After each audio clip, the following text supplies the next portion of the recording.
everyone hear me?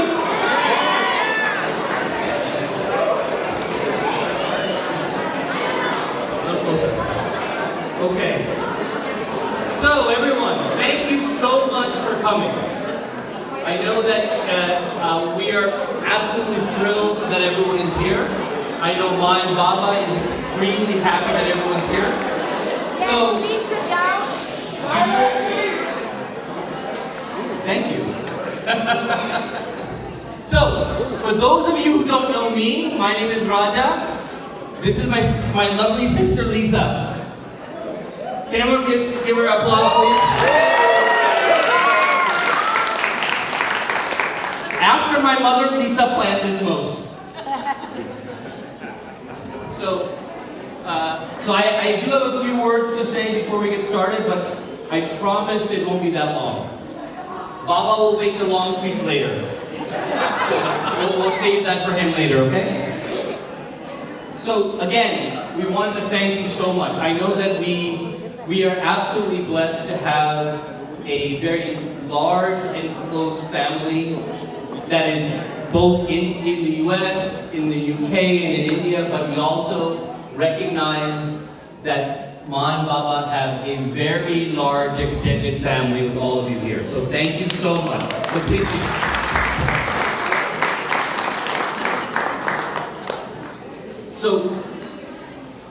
So just a few thoughts, right? When I think about 50 years of marriage, right? The first thing I can think of is the fact that Ma and Baba now, have 2 children and 2 additional children with Danny and Anupam. Can you guys say hi? Where are you? Where's Danny? There he is, Danny and Anupam. So 4 children and 4 grandchildren. Can you guys say hi?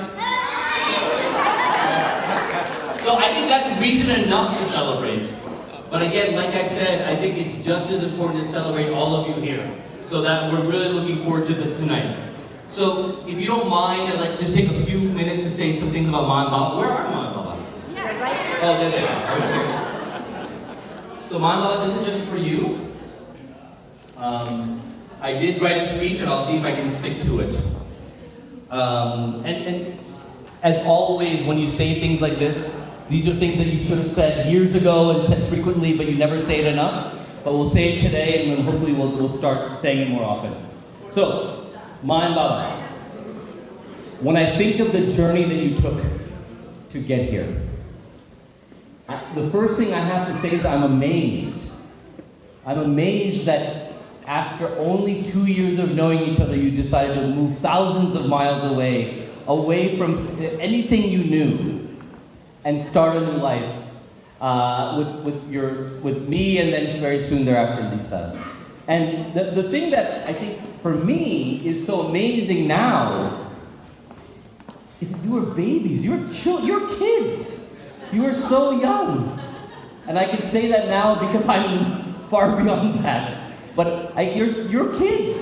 And so I think that is a type of courage that I don't have or I don't know about.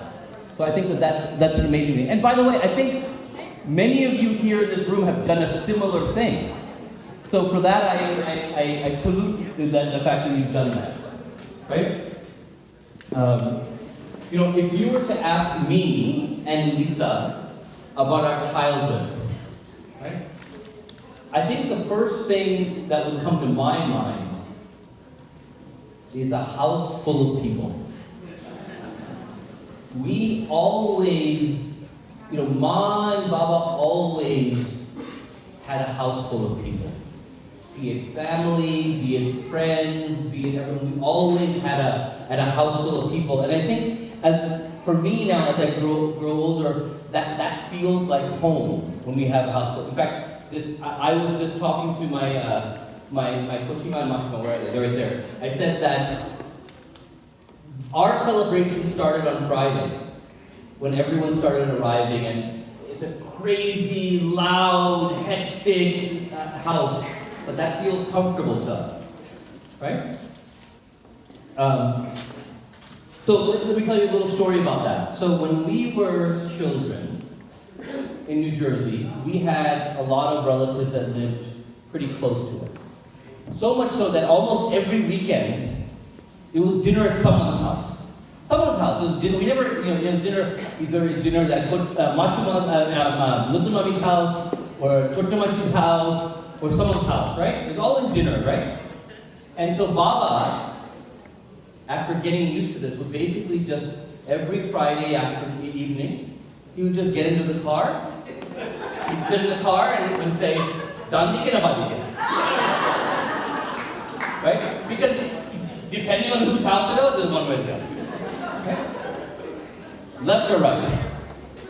So then one day, Baba gets in the car, waiting for all of us, and Ma rushes out and said, no, ask Gamma.